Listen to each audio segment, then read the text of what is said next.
20, 30대는 뭐 그런 추가 소득을 통해서 이렇게 예. 할 수도 있는데 사실 이제 40대, 50대가 이렇게 넘어가면서 종부세 막 2억씩 그쵸. 때려맞고 뭐 이런 사람들도 있지 않습니까? 이런 사람들은 어떻게 해야 돼요? 제가 지난 촬영까지만 해도 욕심내지 말고 던져라라고 했는데 문제는 지금 안 던져져요. 내놔도 안 팔려요. 안 받아줘. 근데 이 내놔도 안 팔리는 거는 제가 보건데 이게 대부분 이제는 수도권이 제일 안 팔리고 지방도 지금 안 팔리는 분위기거든요. 근데 아까 제가 초반부에 말씀드리기를 과하게 사람들이 지금 공포에 잠식돼 있다라고 말씀드렸잖아요. 왜냐면 지금 입주 물량이나 이런 걸 봤을 때요. 금리라는 그 현상 자체는 사실 전국적으로 영향을 미치는 거잖아요. 그래서 전국적으로 영향을 미친다고 하더라도 아직 가격대가 수도권이야 뭐 10억이 넘어가지만 아직 가격대가 뭐 3, 4억인 지역들도 있고요. 가격대가 3, 4억인데 공급이 부족한 지역들도 있어요. 근데 그런 지역들이 5곳만 있는 건 아니거든요.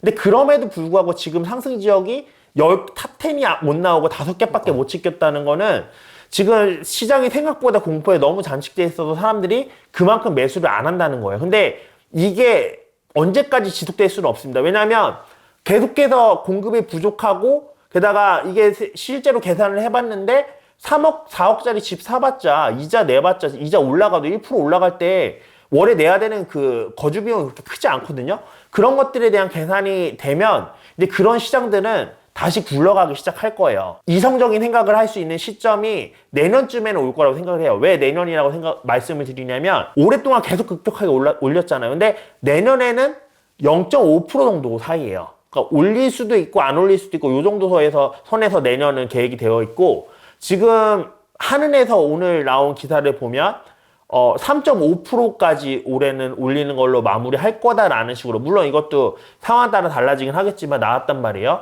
그러면 지금 3%예요. 그럼 올라도 0.5% 정도 올해 내에 더 오른단 말이에요. 그러면 이렇게 오르고 정상이 되면 제가 아까 과도한 공포에 빠지게 급격하게 한 번에 금리를 때려박았기 때문에 그렇다고 그랬죠. 근데 이게 안정화가 되고 나면 이제 이성을 찾고 야 그래서 이제는 그러면 집을 사면 금리가 얼마 나오지? 라고 계산을 하기 시작할 겁니다. 왜냐면 지금은 계산을 해도 다음 달이면 금리가 올라가니까 내가 계산한 것과 이게 거주 비용이 틀어져 버리거든요. 그러니까 사람들이 계산할 엄두를 못 내는 거예요. 너무 급격하게 변동하니까. 근데 이게 안정화되면 이제 이성을 찾고 계산을 하기 시작할 거예요. 근데 계산을 해봤는데 생각보다 그렇게 많지 않네. 근데 지금 전세도 많이 오르고 전세도 잘 없고 집값은 한 5억, 6억 아니면 3, 4억 이 정도 되면 그냥 매수해야겠다라는 식으로 움직이는 지역들이 생길 거예요. 그러면 그런 지역들 같은 경우는 안 팔리시는 분들이 계셨다고 하면 그런 지역들은 정리가 될 겁니다.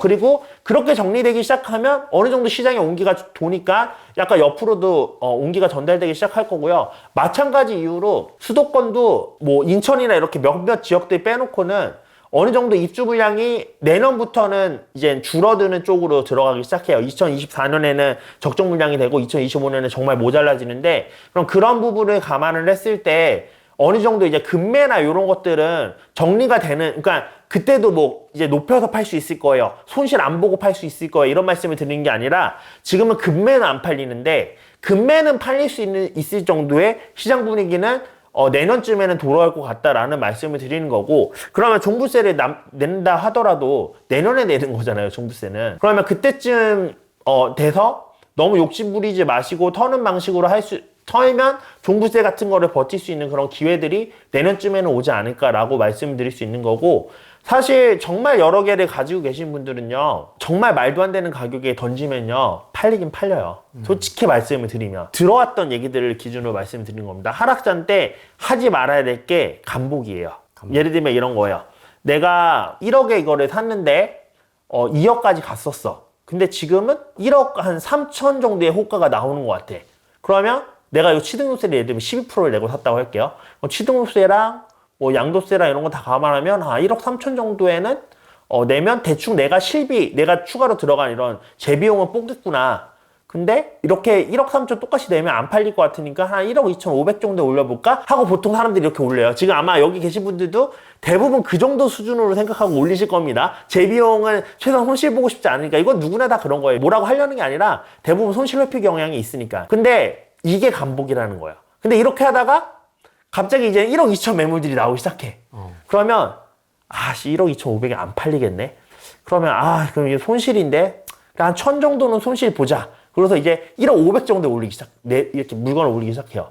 근데 이런 간보기를 하면 안 된다는 거예요. 남들이 1억 2천에 올리면 나는 9천이든 1억이든 확 깎인 가격에 내놔야지 팔립니다, 그게. 그 물건을 같이 들고 있는 투자자들한테는 이 새끼 때문에 물건 호가 다 떨어졌는데 내 거 팔리지도 않고 라고 욕을 먹을지언정 나는 탈출할 수 있어요. 나는. 그렇기 때문에 그런 간보기를 할 게 아니라 정말 지금도 만약에 계속 간보기 하면서 떨어져 오는 거거든요. 근데 여기서 내가 몇 천 정도 낮은 가격 던지면 팔려요. 팔리기 때문에 그렇게 던져서라도 만약에 정말 버티기가 어려우면 라서도 돈을 회수할 수 있는 방향으로 생각을 해보시는 게 맞습니다. 여기서 그 후랭이님이 사전질문지 주셨던 거에 그래서 얼마나 더 떨어질까요? 이런 얘기들이 있으셨거든요. 네. 그래서 이게 이거랑 연관되는 부분이에요. 지금 얘기 드렸던 부분이나. 자, 얼마 정도까지 더 떨어질 거라고 보냐면요. 제가 이제 내년에는 좀 안정화될 거라고 말씀드린 부분도 그렇고 지금 상황에서 더 심하게 떨어지기가 쉽지 않은 이유가 방금 말씀드렸던 것처럼 생각을 해요. 물건을 팔 때. 이 물건을 파는 이유는요. 최소한 내가 이거 물건을 팔고 세금을 다 내도 내 손에 현금이 어느 정도 회수가 돼서 그걸로 다른 걸 버티기 위해서 파는 경우일 가능성이 되게 높습니다. 근데 계산을 해봤는데 야, 이 정도 가격에 팔면 대출 갚고 뭐 양도세 내고 다음에 내 손에 그냥 남는 게 아무것도 없어. 그럼 팔 이유가 없어요, 솔직히. 왜 팔아요? 내 손에 쥐어져서 뭘 버틸 수 있는 체력이 추가로 생기는 것도 아닌데. 이제 반대로 이걸 가지고 있음으로써 이자가 몇백만 원씩 더 나가는데 그걸 털기 위해서는 팔 수는 있겠죠. 근데 그게 아니라면은 팔 이유가 없어진단 말이에요. 그렇기 때문에 지금 나오는 가격들은 대부분 현재 금리나 현재 세금이나 이런 것들을 감안했을 때 야, 그래도 팔면 요 정도가 남고 요 정도 남으면 내가 다른 것들 버티는 데는 유용할 수 있겠다라고 할 수 있는 수준까지 해서 가격이 나올 수밖에 없어요. 왜냐면 그보다 이하로 팔면 의미가 없으니까 아무리 금매로 나온다고 해도. 근데 금리가 더 올라가면 그 계산이 또 달라지겠죠. 야, 이 정도 이자를 내느니 이것보다 좀 더 싸게 팔아서 내가 이자를 안 내는 게 더 이득일 수도 있겠다라는 식으로 가격이 더 떨어질 수 있겠죠. 근데 이게 아까 제가 언제까지로 일단 예정돼 있다고요? 올해까지 확 떨어지고 내년부터는 좀 안정화될 것으로 미국에도 계획이 돼 있고 라고 말씀을 드렸잖아요. 그러면 내년쯤 되면 이제 계산이 어느 정도 끝난단 말이에요. 똑같이 아까 이자 계산에서 좀 싼 아파트를 매수가 있을 거다. 공급 부족한 지역은. 말씀드렸던 것처럼 파는 사람들도 계산을 해서 야, 이 정도면 이제는 여기가 마지노선이야 라고 하는 가격이 이제는 정해질 거예요. 그러면 그 이하로 떨어지기는 사실은 이런 다른 비용이나 이런 걸 봤을 때 쉽지 않은 상황이 될 겁니다. 물론 그럼에도 불구하고 난 다 모르겠어. 그냥 죽자라고 파는 물건들이 물론 이제 나올 수는 있겠지만 내년쯤 되면 이제 요 정도 선에서 그 정리될 수 있는 부분들이 있고 그렇기 때문에 지금 뭐 어떤 지역들은 진짜 40%씩 떨어지기도 했어요. 근데 전반적으로 40%씩 막 떨어질 거다? 이런 전망은 저는 사실 어디서 근거를 찾는 건지 모르겠습니다. 그렇게 판단하시더라고요. 모 교수님은 그 주택 구입 부담 지수가 예. 과거와 비교를 했을 때 금융위기 때 한 요 정도 예. 지수죠, 지수 하락폭이 이 정도 되니까 이번에는 최고점이 한 200 몇이었나? 아무튼 뭐 예. 그랬으니까 이제 한 이 정도 폭은 떨어질 거다. 그래서 반토막이 날 것이다. 40~50% 정도 떨어질 네. 것이다 라고 이제 추정을 하시더라고요. 의문입니다. 그거에 대해서는. 왜냐면 금리는 2배 이상 오른 게 맞아요.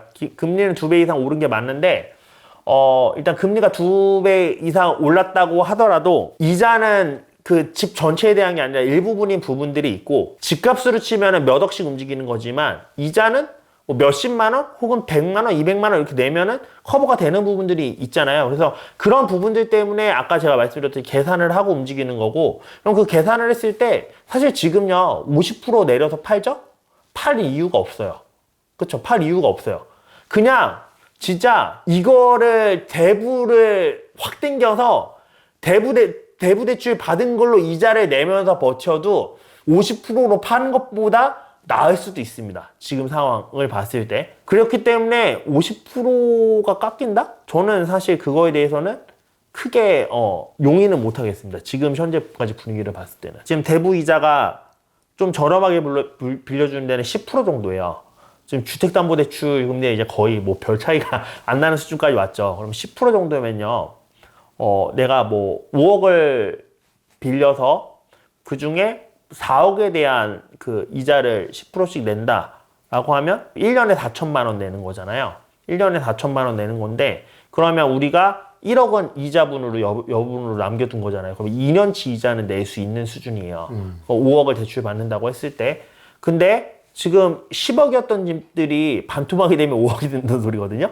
그러면 저라면은 그 5억에 파느니 여러분도 그거 5억에 파느니 5억 대출 받아서 나머지 1억으로 이자 내면서 2년을 더 버텨보지 않으실까요? 그럴 가능성이 저는 훨씬 더 높아 보이거든요. 그렇게 50%까지 꺾일 수는 없을 것 같다. 사람들의 생각이 그렇게 뭐 지수 떨어진다고 그렇게 따라가는 것도 아니고 결국에는 현실적으로 내가 계산을 해서 나한테 이득이 되냐 손해가 되냐를 판단을 하는 건데 이런 거는 있죠. 계산을 할 때 공포에 사로잡히면 계산을 제대로 못합니다. 딱 계산을 해도 이게 더 이득이게 확실한데도 그러니까 낙관이나 비관에 사로잡히면 이 계산이 제대로 안 이루어지기 때문에 이득인 거를 캐치를 못하는 경우는 있어요. 심리가 숫자를 지배해버리는. 그렇죠. 예. 근데 그럼에도 불구하고 50%는 이성이 돌아오게 만드는 수치거든요. 50%를 싸게 판다는 거는. 또 저는 그렇게까지 하락할 거라고 생각하지는 않습니다.